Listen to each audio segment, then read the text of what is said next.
এক ছিল বুড়ি, তার তিনটি কুকুর। একটির নাম রঙ্গা, আরেকটির নাম ভঙ্গা, আরেকটির নাম ভুতু। একদিন বুড়ি তার তিন কুকুরকে ডেকে বলল, রঙ্গা, ভঙ্গা, ভুতু, তোরা কই, এদিকে আয়। আমি অনেক দিন নাতনির বাড়ি যাই না, আজ ভাবছি নাতনির বাড়ি যাব। তিন কুকুর বলল, ঠিক আছে বুড়িমা, তোমার সাথে আমরাও যাব।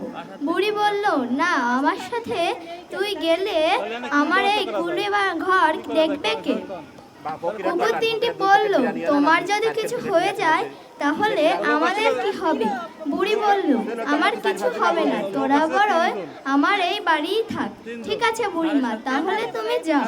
বুড়ি কুকুর তিনটিকে রেখে তার নাতনির বাড়ি রওনা দিল।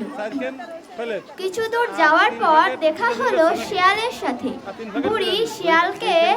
বুড়িকে দেখে শিয়াল বলল, কে যায় এ পথ থেকে, আজ তোমাকে খাবো।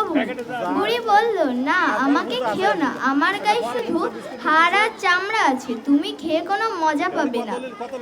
আমি নাতনির বাড়ি যাচ্ছি, খেয়ে মোটা সোটা হয়ে আসবো, তখন আমাকে খেয়ে মজা পাবে। ধন্যবাদ।